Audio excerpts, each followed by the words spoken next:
देखिए, ये तो सरकार की हठधर्मिता है कि वो डेढ़-डेढ़ 2-2 साल जहाँ कार्यकाल खत्म हो गया वहाँ भी चुनाव नहीं करा रही। और एक जो संवैधानिक व्यवस्था है कि हर 5 साल में चुनाव होने चाहिए, उस पर भी इन्होंने प्रश्न लगा दिया कि संविधान को भी ये नहीं मानते। जबकि संविधान में कोई ऐसा प्रावधान नहीं है कि आप 5 साल से आगे चुनाव चुनाव।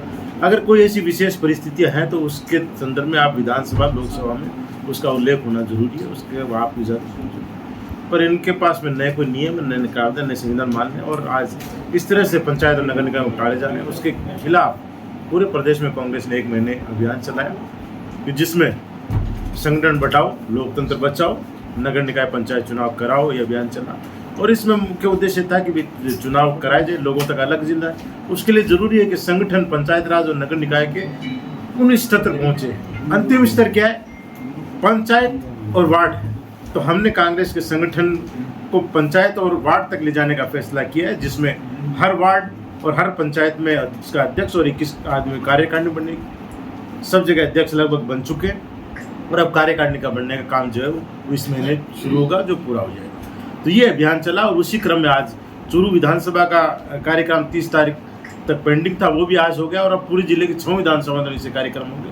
आज जिले के भी सब ब्लॉक अध्यक्षों को और कार्यकारिणी के नेताओं को हमने बुलाया, हमारे वरिष्ठ नेता सब थे, और उनसे भी हमने कहा है कि आप अब अपने विधानसभा क्षेत्र में और अपने ब्लॉकों में जाकर जो हमारी कार्यकारिणी है जल्दी से जल्दी बनाकर प्रदेश कांग्रेस कमेटी तक भिजवाएं, ताकि वहाँ से अनुमोदन होकर वो जारी हो सके। इस तरह का आज संगठन की बैठक के माध्यम से हमने बैठकर उस पर चर्चा की और सब व्यक्तियों ने अपने विचार भी रखे और संगठन के इतर भी बहुत सी बातें अपने लोगों ने अपने विचार रखे। बंगाल में जो रिजल्ट आए हैं वास्तव में अप्रत्याशित है कि जिस तरह से 200 से ज़्यादा सीटें जीती है उन्होंने, इसके पीछे बहुत बड़ा कारण जिस तरह से उन्होंने चुनाव लड़ा।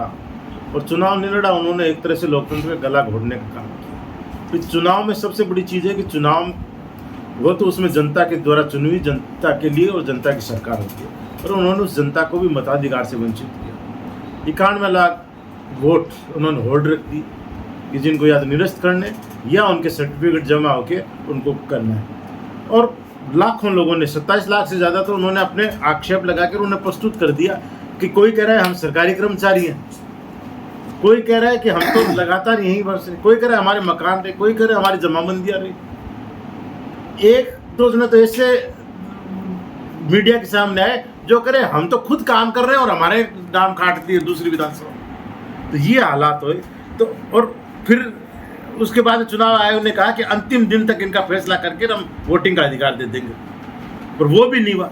और बहुत बड़ी संख्या में रोककर जो इन्होंने किया, जीत हार जनता की है, कोई भी जीते कोई भी हारे, उसमें कोई बड़ी बात नहीं होती, जनता को फैसला करना है। पर आप जनता को अगर फैसला करने से रोकोगे वो बहुत बड़ी चीज़ है। और वो जो इन्होंने किया, ये गला घोटा किया, और उसका खामियाजा कहीं ना कहीं हम लोगों को भी उठाना पड़ा और वहाँ की सत्तारूढ़ पार्टी टीएमसी को भी उठाना पड़ा।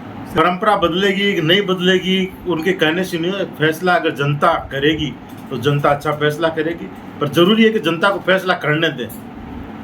जिस तरह से इन्होंने नगर निकाय और पंचायत राजों में भी किया है, आप तो साक्षी हैं कि किस तरह से उन्होंने वार्ड बनाया।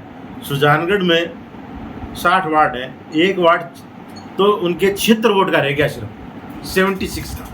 तो फिर उन्होंने भागदौड़ मची कर ये क्या हुआ, तो उन्होंने जैसे जैसे करके उसको 400 तक पहुंचाया।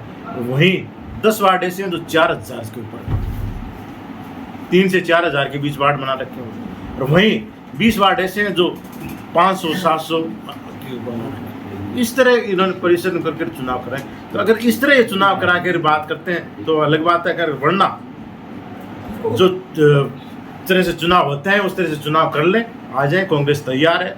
दूध का दूध पानी का पानी हो जाएगा और जनता अपना फैसला देगी। कांग्रेस मजबूती से आने वाले समय में 2028 में राजस्थान की सरकार बनाएगी, सत्ता परिवर्तन होगा और जनता के लिए सरकार कांग्रेस की बनेगी और जनता के लिए काम करेगी। इस तरह से नहीं करेगी। नुकसान हो कि नहीं हो बात है, फिर भी चुनाव तो चुनाव होने चाहिए, सबसे बड़ी चीज। ये संवैधानिक व्यवस्था है कि 5 साल में चुनाव होने चाहिए, उसको क्यों टाल रहे हैं? आपने सब अपनी स्थिति से कर लिया, फिर क्यों टाल रहे हैं? बहुत बड़ी चीज ये है, जो भी जीतेगा कुछ तो जनता की थोड़ी बात तो बात उठाएगा। आज नगर पालिकाओं में तो ये हालत हो गई कि पार्षद हट गए, बात पहुंचाने वाला कोई है नहीं, वहाँ सुनने वाले है नहीं, अधिकारी इन्होंने लगा नहीं रखे और ऐसा बेड़ा गर्क हो रहा है नगर निकायों का कि आप पूछो मत। अभी हाल ही में कोर्ट ने फैसला दिया कि इनको अधिकार दिए जाएं जिनको प्रसाद लगाए, सरकार ने कहा कि नहीं लगाएंगे। ऐसी विरोधाभास चल रही है, तो कैसे काम कर पाएंगे? और जिनको अधिकार नहीं दोगे तो वो कैसे काम कर पाएंगे? ये हालात है। टेंडर होने पर पुराने टेंडर उनको चलाए जा रहे हैं, नए टेंडर करने के लिए इनको अनुमति नहीं दे रहे, कैसे काम चलेगा? इसलिए जरूरी है। और यही हालत पंचायत राज की, सरपंचों को प्रशासक बना दिया पर उनके पास में कुछ काम करने के नहीं दे रहे। पंचायत समिति प्रधान हट गए, प्रशासक जिनको लगा रहे हैं एसडीएम को, एडीएम को, उनके पास समय नहीं, उनको खुद का काम करने के लिए इतना है। सेटलमेंट के काम चल रहे हैं वो पूरे नहीं हो रहे, रेवेन्यू के काम चल रहे हैं वो पूरे नहीं हो रहे, रोजमर्रा के काम वो नहीं हो रहे। तो नगर निकाय पंचायत राज दो के प्रशासक बनाते हैं, वो कहाँ से करेंगे? कहाँ से समय लगे? उनकी मजबूरी भी है, समय भी नहीं है, प्लस वो जो मेन काम है उसके अलावा सेकंड काम इतना दे भी नहीं सकते। हालत बड़ी विकट है।